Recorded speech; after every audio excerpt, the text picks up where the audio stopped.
Welcome back, everyone. We're on to Unlucky for Some, number 13 episode of the podcast. What a Load of Bowls, brought to you by the Bowls Academy. DJ here with his mate Simon. Simon, mate, what have you been doing this week in between your professional podcast career? Yeah, welcome back, everyone, and shout out to any new listeners out there that have just joined in. DJ, this week, what have I been doing? It's been a work week, unfortunately, but outside of work, again, our socials have been lighting up, DJ.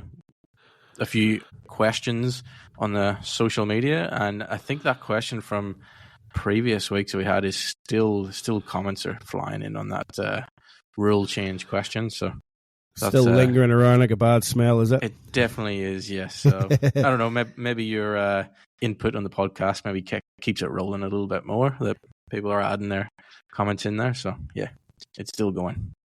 Maybe so. So you got a few more this week maybe for us then, have you? I think I do, yes. We'll have a look at a couple more and get your reaction on those. Yeah, nice. And we'll look into the Australian Open, mate, and how that's going. We're down to the nitty gritty part of the Aussie Open, so we'll have a look at who's still going in that. Maybe predict a couple of winners. Since you're such a good predictor, mate, I'll throw them at you and let you go for it. Yeah. And yeah, we'll roll on and just see how we go, I suppose, mate. Yeah, and I do believe, DJ, we posted another question out there on the social media, which has got just as much traction as what our previous rule change question.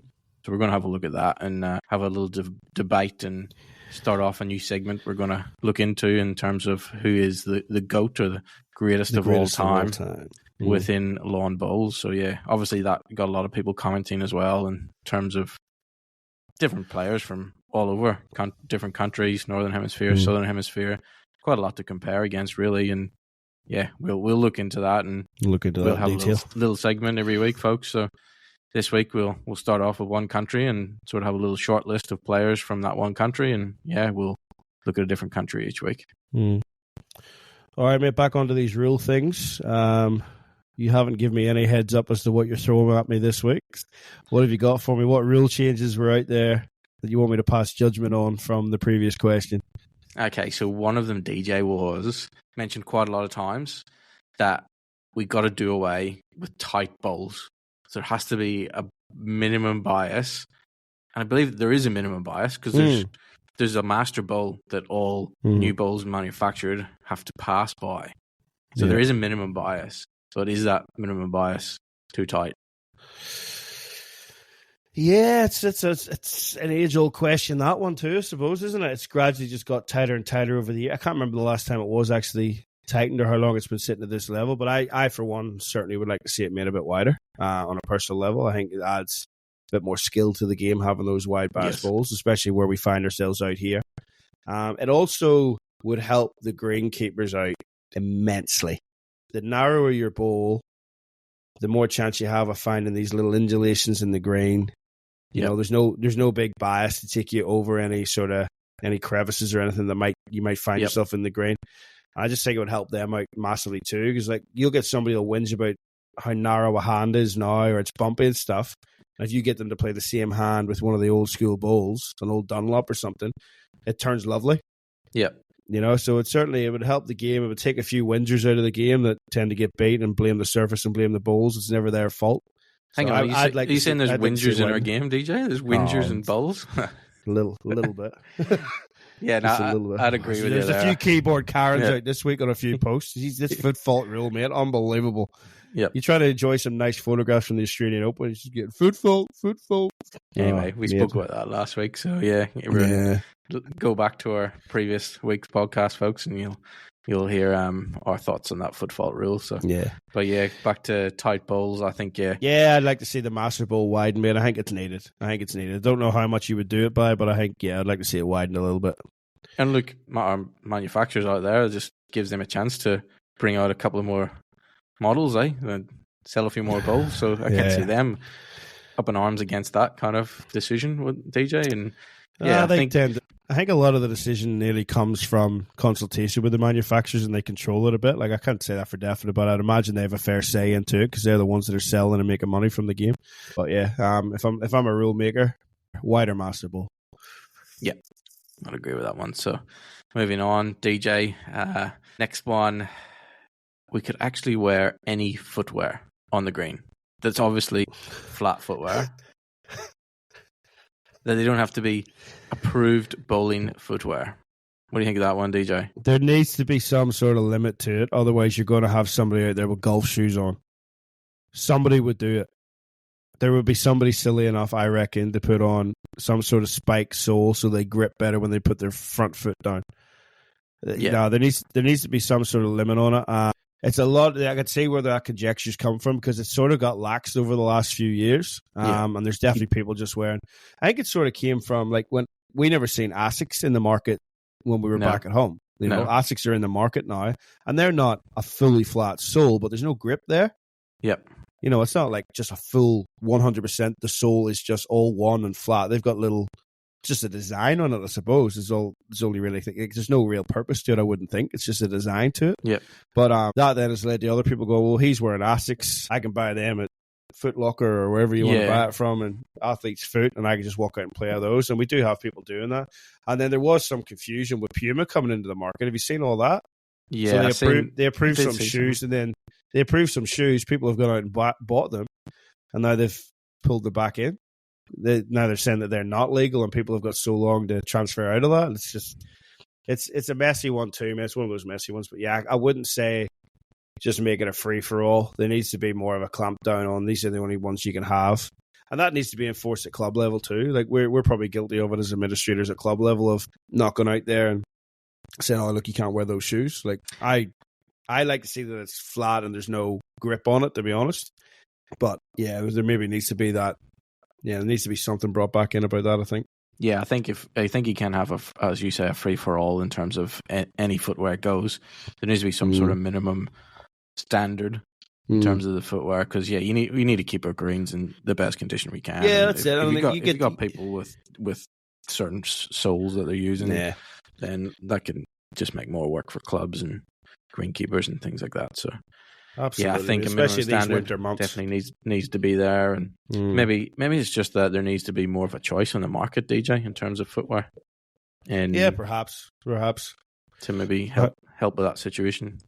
Price it as well. There maybe needs to be some sort of a price cap too, like because it's a niche footwear that you can't just buy from everyday stores. They can sort of charge what they want. Maybe there needs to be a cap on what it costs or how much you can charge people, but. That's for people that are a lot brighter than us to work that out. Yeah, definitely brighter than you. So yeah. Not arguing. So the last one, DJ, that I'm going to talk about. Here we go. This is one. If you clap a wick, you lose a shot. You lose 8 shots. What about that? You lose 8. It's how good would that rule be? Hey, that would make people really think about clapping wicks, wouldn't it? Gary Kelly, what do you think of that one? It is a blight on the game. It is a blight, unfortunately. And people just, Education, DJ? Does that come down to maybe people that are getting into the game and not really understanding that that's a bold kind of etiquette situation?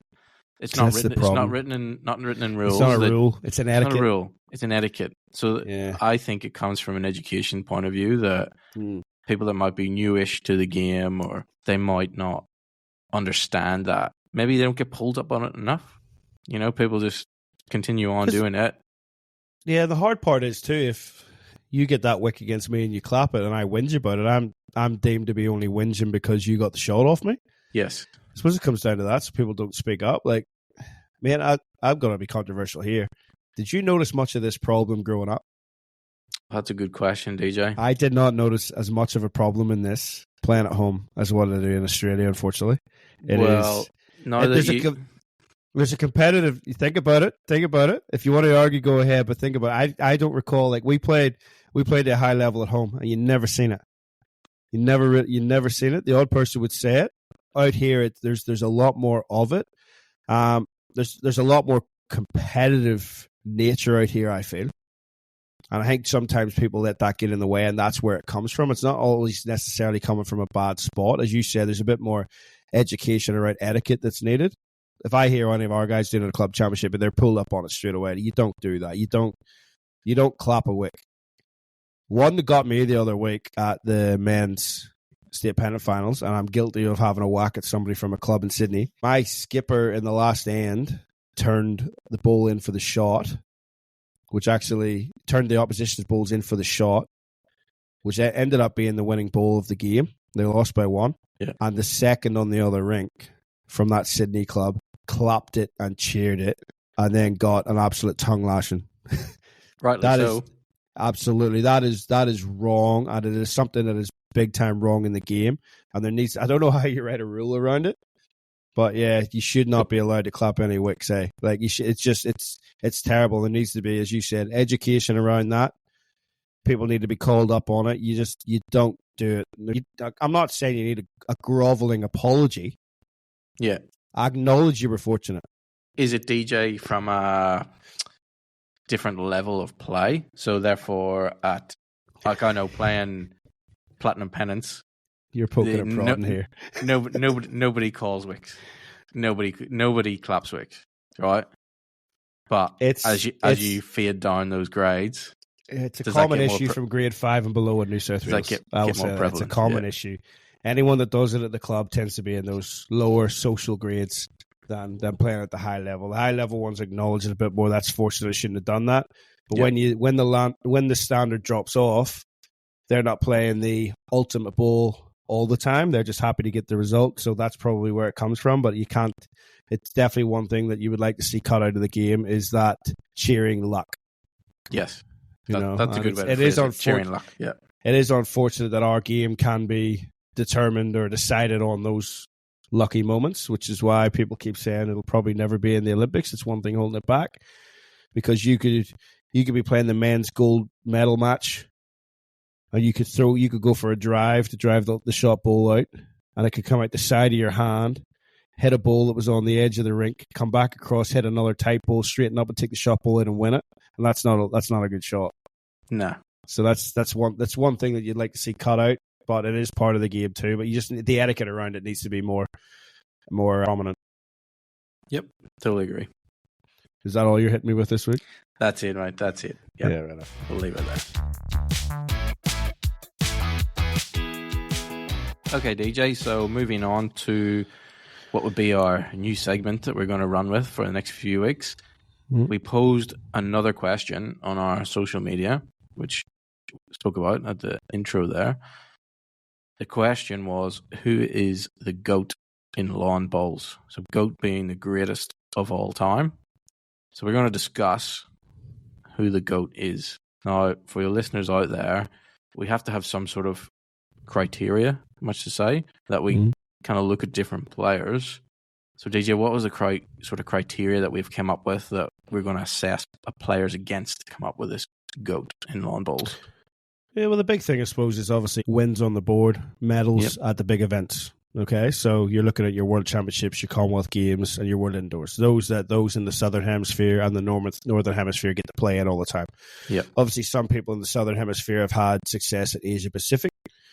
Others in the Northern Hemisphere or whatever, not even Northern Hemisphere, South Africa, I think, are in the Atlantic Rim as well. So I'm not too sure how that's all decided, but that's not where every nation gets to play against each other, whereas every nation pretty much goes to the World Championships, goes to the Commonwealth Games, and if you've got a PBA in your country, you've got a chance to go to Potters to play for that world title on the indoor. So that's the type of stuff that's one thing that we'll be looking at.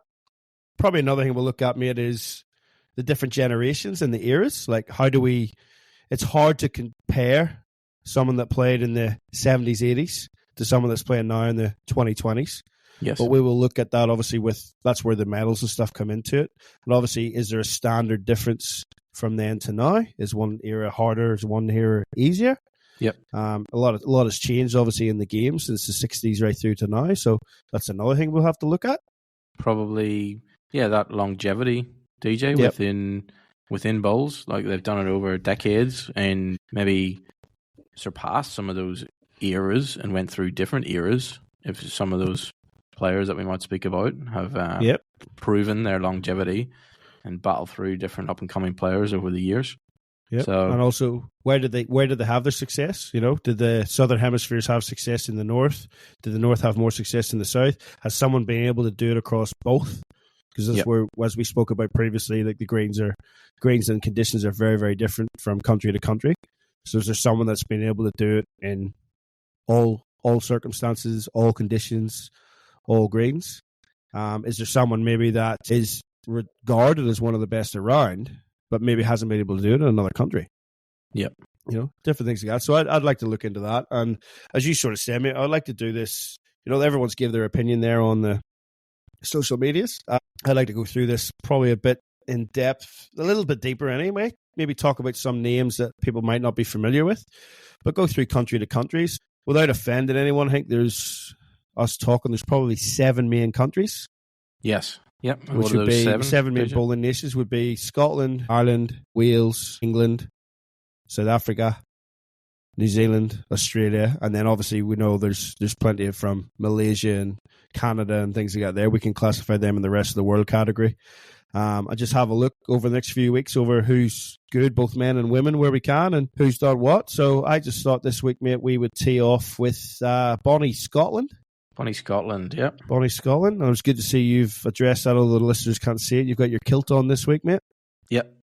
It's pretty cold outside, so definitely wearing something under the kilt. Yeah, it's definitely winter in Australia here. It's not as nice as what we anticipated when we moved here. But yeah, I mean, I wouldn't mind sort of starting in Scotland, looking at some of the men and the women that have represented Scotland over the years, and as you said, different generations, different eras, and where they've got to, and who do we think, probably at the end of that, then we can discuss 5, 6, 7 names, whatever it is, and who do we think between us, personal opinion, is the best from that particular nation. Yep. So Scotland, you done a bit of research, DJ, during the week, and came up with a few players. So it's a few. Hit us with a few of those players, and they've been mentioned on the comments too on social media. So what are some of those Scottish players, male and female? I think we'll go ladies first, eh? Yep. So some pretty good names that have represented Scotland over the years. You obviously got someone doing it out here now, Kay Moran. Yes. Kay's represented Scotland at a couple of events. You've got the likes of going back then another generation, back in the 80s and that. You had Sarah Gurley. You had Joycelyn Doors was a name that I was familiar with growing up back at home. Or more recently, you've had Julie Forrest, who's been able to do it indoor, outdoor and stuff like that there. And one of the big ones was Margaret Latham's. Looking at Kay's record, I mean, Kay's been to a couple of Commonwealth Games, come away with silver medals. I think Kay's record could have been better in the fact that she hasn't been picked for Scotland too often since she moved to Australia, but she's been killing it out here in Australia. So she definitely deserves a mention, although there's only those 2 Commonwealth medals and nothing there from the world's World Outdoors. She's definitely worth a mention because she's come out here to Australia where it is the best of the best, and she's still done very well out here. Yeah, so definitely. Kay has to be in that conversation when it comes to the best Scottish people around. Again, looking back at Sarah Gurley there, so that was a bit of an older generation. She won a World Outdoor Fours in 1985 in Melbourne. So Scottish one coming down to Melbourne and doing it. Here, yeah, it was good. She's the World Indoor Singles Champion from 1992, and she's got a 1984 Commonwealth Games Women's Pairs gold medal, and that was in Victoria in Canada. So she's been able to do it worldwide. Yep. All right, it's another name to throw out there. Joycelyn Doors, like I said, she's got a World Outdoor in Moama in the pairs. So that's a gold there. Commonwealth Games 1988 at Kuala Lumpur, another gold in the pairs. So she's done it from Scotland in both Australia and Malaysia. And also then a World Indoor Bowls Championship back at home in the UK back in 1995. Joyce was one, like, obviously we know a few of the, as we call them, the home nations back at home, because, you know, if there was a British Isles Championships held, we would obviously go and have a look around. You get to familiar with some names, and Joycelyn Doors was always one of those we were familiar with. And she always seemed to do battle with Margaret Johnson, who's a name from back at home that we'll get into in another episode. Moving on to Julie Forrest, then, she's a bit more recent. So Julie's got 3 medals from World Outdoors. She's got a silver from Johannesburg, a bronze from Adelaide, and another bronze from Johannesburg. And then World Indoor Championships, where she's had most of her success, is 2 singles and 2 mixed pairs golds. She was a runner-up in a World Cup. The WB Indoor Championships, which is the one we talked about there a couple of weeks ago that Sam and Ray competed in. She's got 2 golds there in 2022 and 2023. So, like I said, obviously Julie's well and truly in that conversation. Yeah. So she is. And finally she's got that indoor, outdoor, northern, southern hemisphere. It kind of absolutely ticks all the boxes criteria that we were discussing earlier. She's regularly selected, you know, like as you said, longevity. She's been selected since the mid-90s and she's still getting picked for these things, you know, so she's obviously holding her own there at an international level. Then you get on to Margaret Latham. Margaret's got a couple of outdoor titles there. She's got a pairs and a fours from Moama and Adelaide, and then 4 bronze medals to go with that. She's got the pairs from the 1998 Kuala Lumpur Commonwealth Games. Like we said, we touched on Atlantic Rim. She's got a heap of stuff from the Atlantic Rim. But yeah, she's done it north, south, wherever you want, hemisphere as well. So yeah, some pretty good applicants there to be regarded as the greatest Scottish bowler. That's definitely some good qualities there, and medal tallies definitely, DJ, to get yourself up in those few players. Yeah, absolutely. I suppose if you held a gun to my head, I'd maybe just give the edge to Margaret Latham. I would like to see what Kay would have done. I would like to see what Kay would have done if she had been selected a bit more. I don't know the reasons as to why. Like, maybe it's just the criteria is you're not in the country, we're not going to pick you. I don't know. Like, I would have liked to see Kay play a bit more there. But yeah, just looking at Margaret's record there with a few extra goals and stuff and doing it up and down, I'd just give her the edge over Julie Forrest. So I'd go Margaret Latham as your top Scottish female bowler. Yep. Yeah. Yep. Good stuff, you DJ. Agree with that, mate? Yeah, I think so. I think it ticks definitely a few of the boxes to the criteria that we were looking at. And yeah, I think that was a good summary of a few very, very handy Scottish female bowlers there that have been around in the top echelon of our sport for a while. So moving on then, DJ, from the females, let's move on to the males. Yep. Scottish males, what's your go then with those? They've got a dead set heap, aren't they? Like, they have had so much success over the years, and there's people who've had longevity. There's been people in and out. There's obviously a lot of competition when it comes to these selections in Scotland. What is it, DJ, that Scotland produces such good quality bowlers over the years? Is it something in those Highlands, DJ? That it's got to be, mate. But they're a force. Like, we know that they're a force. Anytime you're looking at a world event, they're always going deep in things in all disciplines. So they're always a force. Not too sure what it is, but yeah, do you think, DJ, it's from back in the day when maybe the Scots were underrated by a certain other country that's south of them, and they kind of just Scottish blokes are always fighting to get their name out there, and yeah, if we can't beat them in the battlefields, we'll beat them on the bowling greens. Is that what you're thinking? Yeah, I guess maybe I was thinking on those lines, but yeah, it's definitely Scotland always produce some good quality, don't they, over the years? Absolutely, and they do it indoor and outdoor. So the first 2 names we're going to touch on, they're sort of just honourable mentions because most of their record comes just in the indoor championships. But we got one from back in the day who's always done well on World Bowls Tour events, and he had a crack in Australia too, and that's David Gurley. Yes. Mm-hmm. He was a name when I first started watching bowls back in the day that was always thereabouts. And that was his mum that we mentioned earlier in the women's thing. So he was always on TV, wasn't he? Yeah, he was always playing in those Potters events and stuff, mate. So he's got a world indoor singles and then a heap of men's pairs and mixed pairs. But that goes along with like Scottish indoors, World Bowls Tour championships. He's had a phenomenal record. He's been the Bowls Scotland head coach for 2 Commonwealth Games, both 14 and 18. He's an MBE for services to lawn bowls. Yep. So, the absolute legend of the game. The other one is a more recent one, and someone more of our age, is Stuarty Anderson. Like, Stuarty's phenomenal on the carpet, and Stuarty's just come out here and had a crack on the platinum stuff. Yes. And the platinum pennant, on the grass. But yeah, like Stuarty's got 3 singles. Yeah, he does. He's got 3 world indoor singles already. You know, and he's younger than what the other ones are. He's got pairs to go with that, mixed pairs. You know, he's a phenomenal record as well, and he's been to world championships and things like that. So that's 2 honourable mentions for guys that have probably been phenomenal players, but they've probably just done it more in one discipline than the other. Moving along to a name that he's known, but I just didn't realise, because of some of the others that he tends to play with or beside, I just wasn't too sure how good his record was, and that's David Peacock. Yep. Now, David Peacock's been around for ages. It's definitely, like I said, it's a name I was familiar with, but I wasn't aware that he's got 3 gold medals at the World Outdoors, all in the triples and all back to back to back. So 2004, he did it at home and air. Yep. Right. 2008, he went to New Zealand and done it with Christchurch. And 2012, he then went to Australia and did it in Adelaide. Yeah, that's good going. That's isn't fantastic. It, like really? That's worth a massive mention to do it in the same discipline each time. You know, and with different players. You know, I think he's done 2 of those with another one that I'm going to mention later, Willie Wood. And then there's a couple of others that he's done it with as well. Yeah, could you imagine, DJ, going from the greens on air to the greens in Christchurch?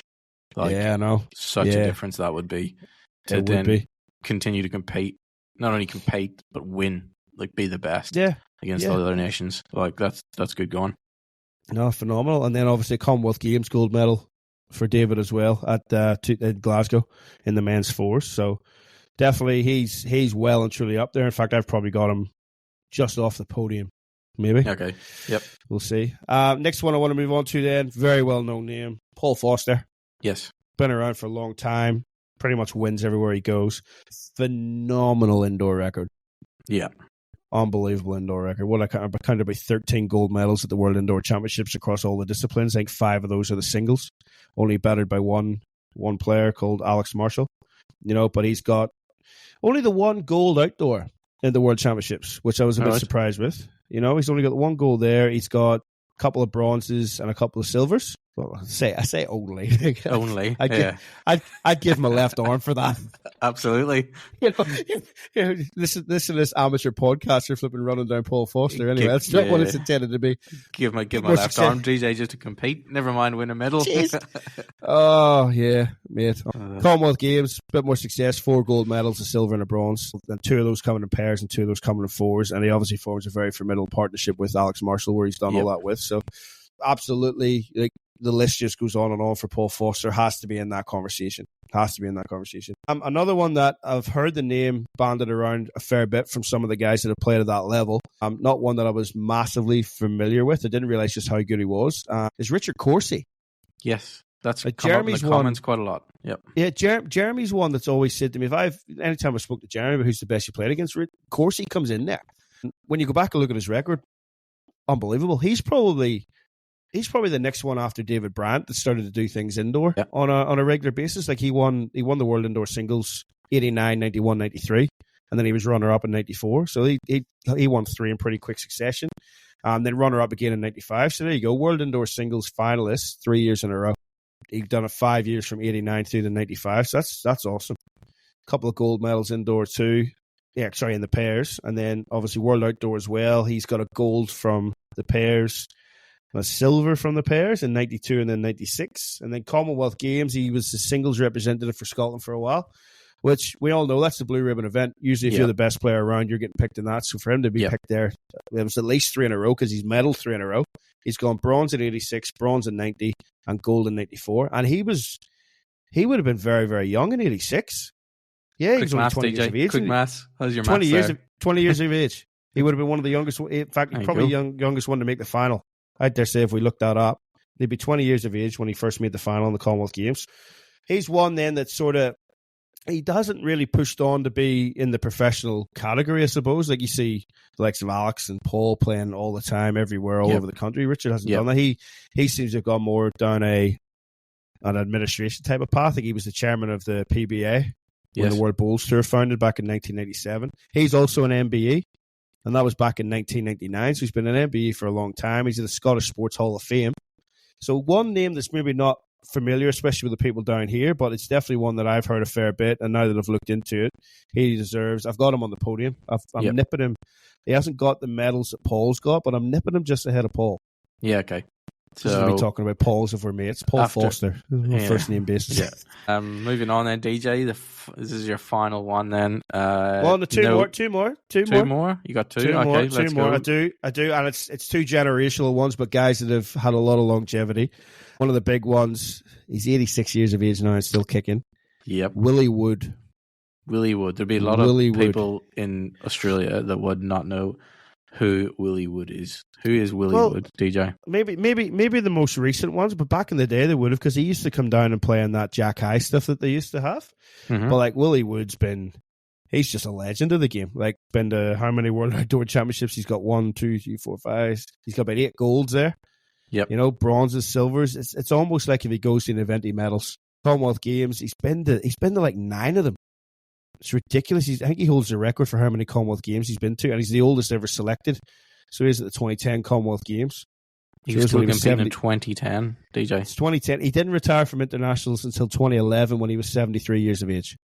73 and still playing at the highest level of our sport. That's longevity. That's longevity. And he's had, not without his controversies as well, he's always been an outspoken person.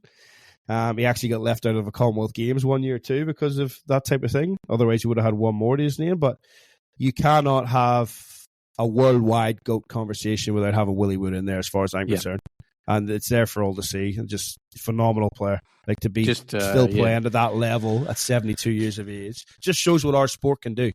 That's it. There's time for you yet, DJ. You know, there's still another 5 or 10 years. You can still make it, Mike. You know, 70 odd, you could still be playing. You know, you've still the got stress a few you years put me under, hopefully I make it that far. To be honest with you, you're probably talking about Willie Wood as the best Scottish player of all time until this fella came along. The last one on the list, Alex Taddy Marshall. Yes. And I just don't know where to start, where to finish with this fella. It's just 7 golds at World Outdoors, 6 silver, 4 bronze. World Indoor, 14 gold, 6 silver. Commonwealth Games, 5 gold, 1 silver. He just deals in gold, really, this fella. But like made his debut, I think, in 1988 for Scotland, and he is still regarded as top player. And he's just done it everywhere, you know, from Worthing in England, Johannesburg in South Africa, Adelaide, back up to Ayr in Scotland, down to Christchurch, onto the Gold Coast, everywhere he's gone, he's just medalled. Yep. And he's just dominated. And he's just, when you step out to play him, you look up any Bulls highlights around the world, like it's Alex Marshall highlights, really, isn't it? Like, he played probably, in my opinion, 2 of the best Bulls I've ever seen in my life. And that was hope I get this right, man. So the 2004 Commonwealth Games, semi-final of the pairs against England. Yep. They are 1 shot down. I'm going to say 14, 15 down.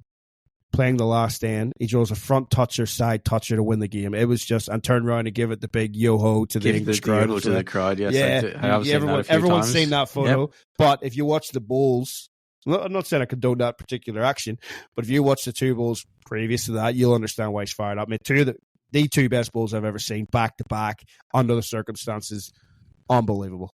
Yep. And there's not enough superlatives to talk about this fella as a bowler. He is, man, he's the best. He's the best from Scotland. Absolutely, definitely. And it's just unfortunate for Willie Wood that this fella came along. But there's always you find that in every sport. There's got to be somebody that started it.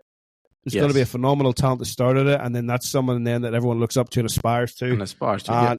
And somebody wants to take over eventually. So 2 very good names to sit at the top of the podium, but I'm definitely got to give it to Alex. I mean, I don't think you can really argue, can you? No, I don't think you can. I think he takes a top spot in terms of our Scottish male bowler. So yeah, definitely. So Scottish male bowler Alex Marshall, and female Margaret Leatham. Yep. That's the 2 that I'd be going with from there, mate. So wrapping up. Hopefully that's a good start to the GOAT section. We'll pick another country next week. If anyone agrees or disagrees or maybe wants to find out a bit more about any of that, just drop us a comment. We're not shy. We'll not be offended. But yeah, this is all for debate. And if I'm putting anyone through for a further discussion, it's going to be Margaret Leatham and Alex Marshall from Scotland. No worries. We'll keep a hold of those 2 names, DJ, and those are on our shortlist now for the GOAT of bowls, greatest of all time. So let's see over the coming weeks who gets added to those 2 and what kind of shortlist we come up with at the end to pick our winner. So absolutely good stuff, DJ. Good research, and like some of those names. There's a couple of names like that I wouldn't have really thought about, DJ, until you kind of came up with them, or some of the comments that came up on our socials. So definitely, folks, some of those names if you're unaware of, just Google them, and you'll see all their medal tallies and what they've done over the years. So.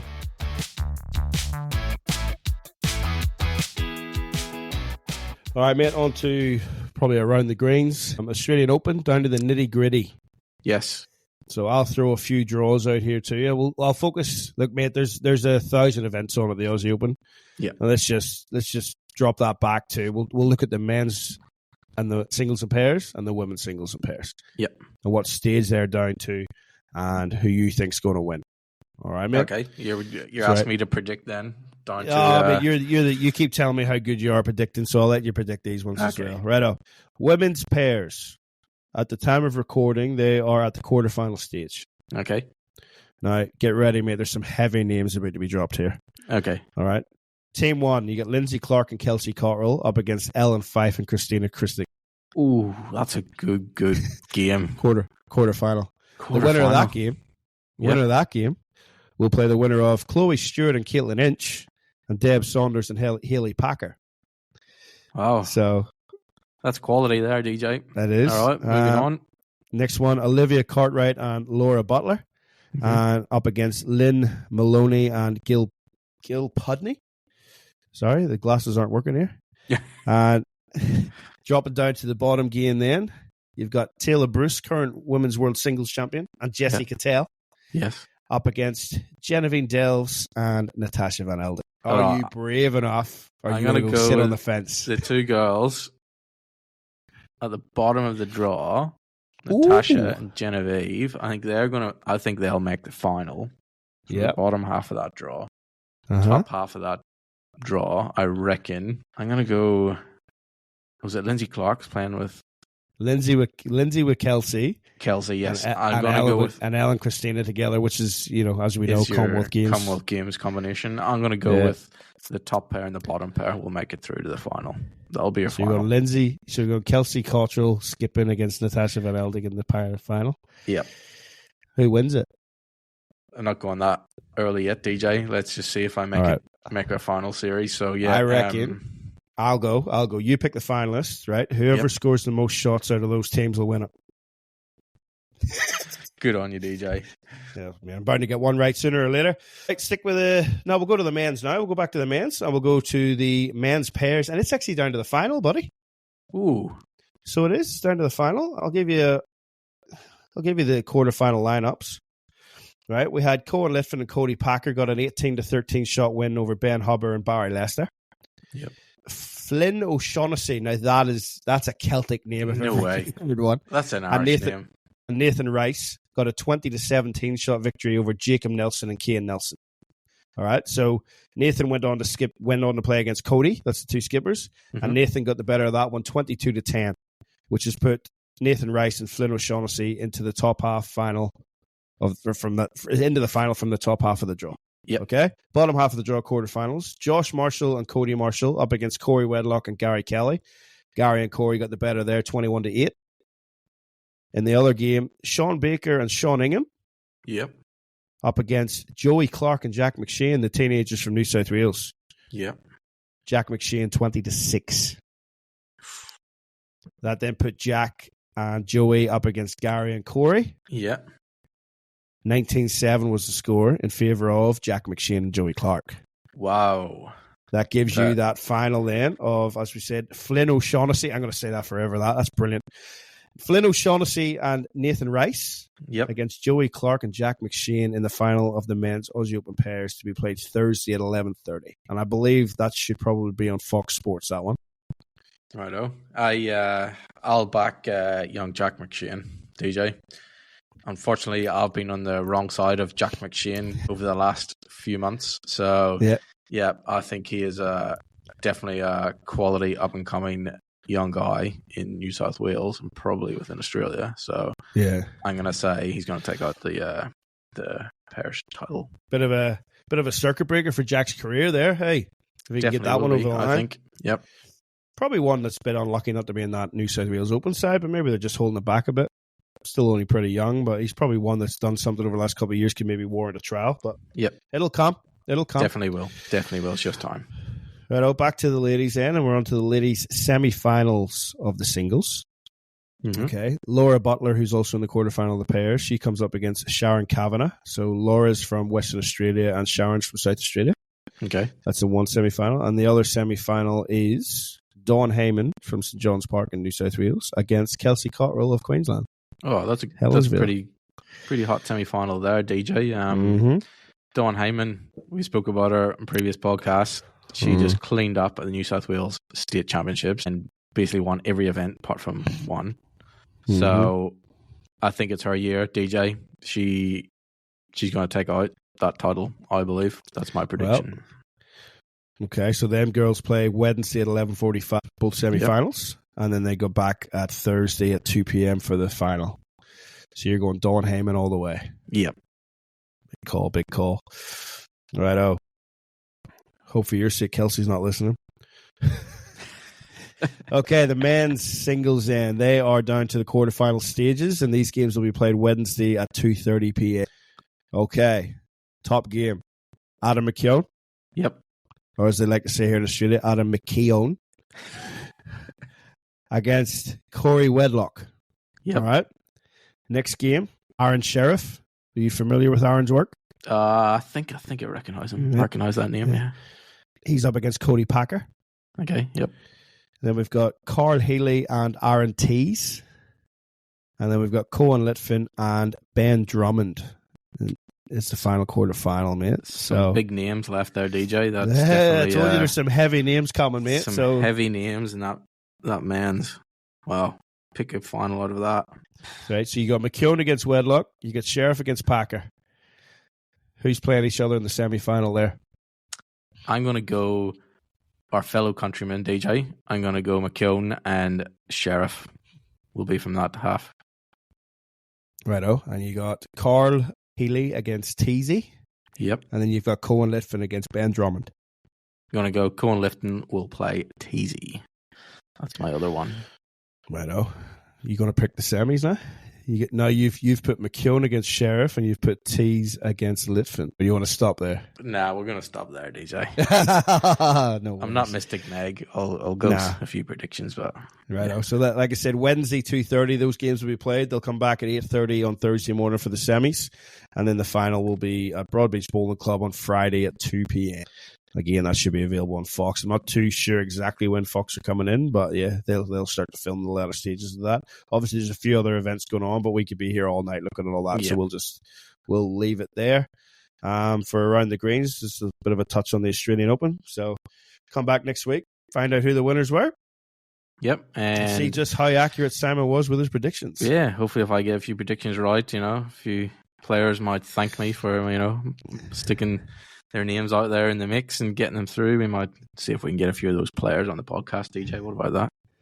Absolutely, mate. Hopefully they will. I've sent a few messages to a couple of those names. Well, I think there's more chance of me getting a stalking order out on me at the minute. But yeah, see how we go.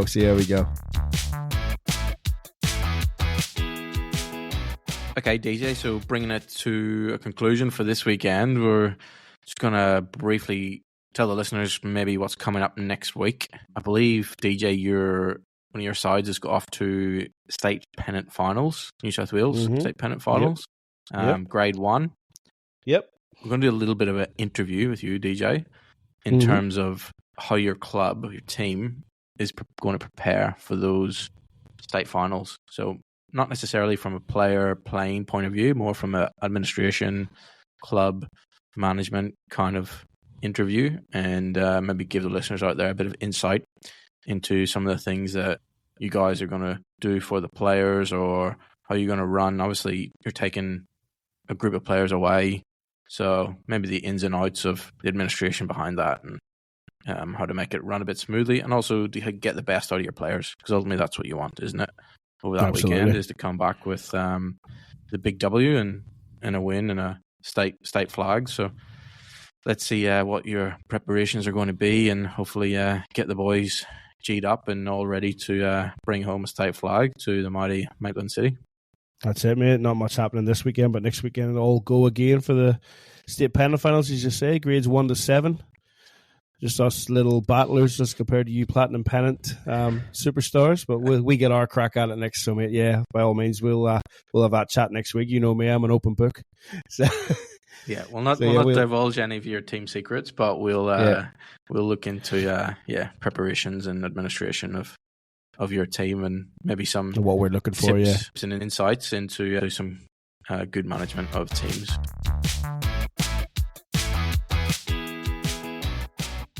Right, mate, just before we wrap up, we'll touch into the coach's corner. So in New South Wales at the minute, we're sort of at the end of season. I know we've got state titles next week for some of the pennant sides, but we are in that bit of a lull at the minute.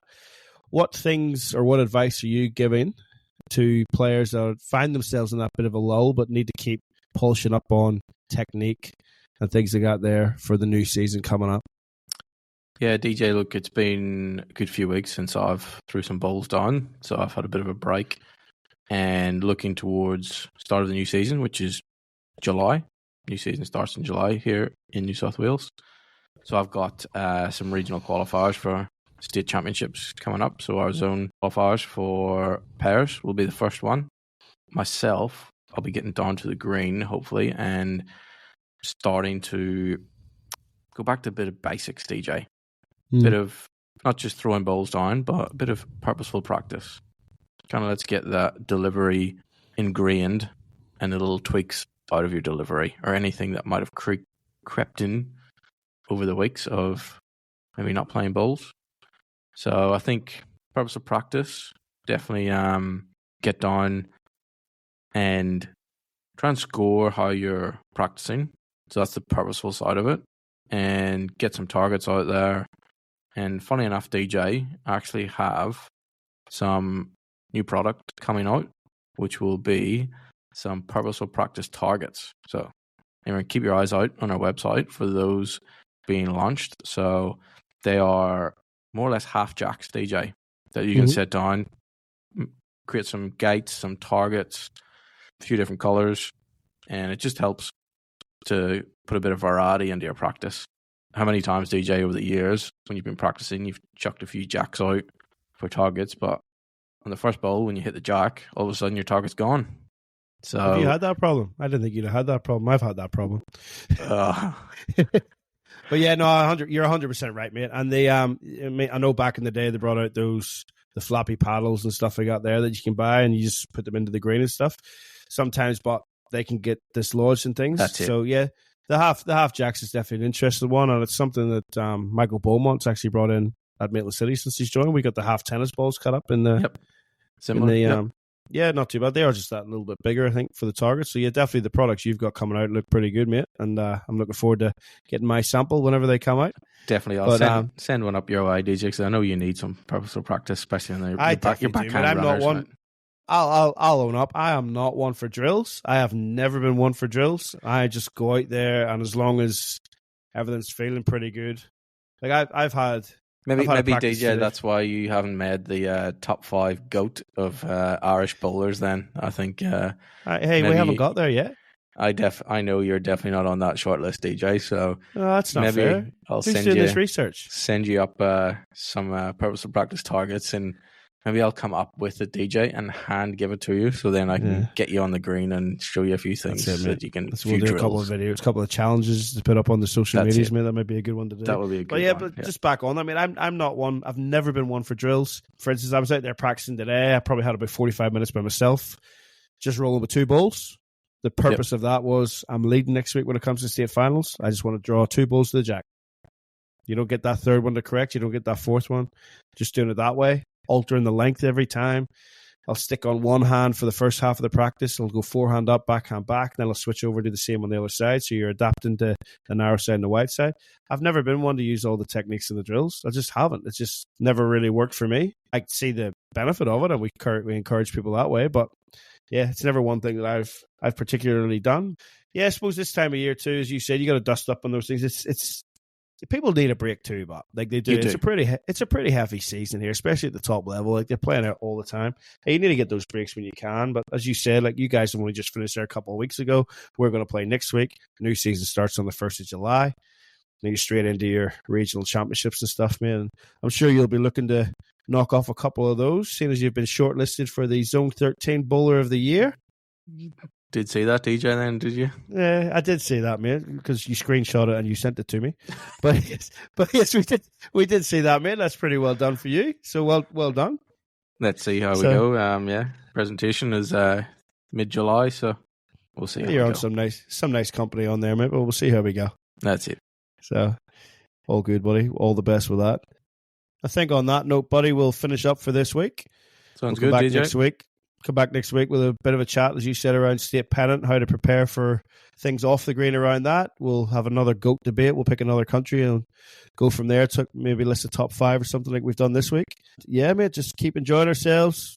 Hopefully the listeners are still enjoying it. I know we had our pennant party there on Saturday. It's the first time in a while that we've got the majority of players together, and everyone asking me about the podcast, which was good. That was good, DJ. You never know just exactly how many are listening to it until they come and start quoting it to you. So There's one person in particular says he's listened to 60 seconds, but he's listened to a lot of 60 seconds because he quoted 60 seconds from every episode, I reckon. So it's like, I'm not listening, but you said this, and it's good to see, man. I'm having a lot of fun doing this, so it's definitely something to look forward to every week. Hopefully everyone's still looking forward to it too. So everyone out there, good luck to you. Keep that little disc on the inside. We'll be back again next week. Good luck on those greens, everyone, and we'll see you next week.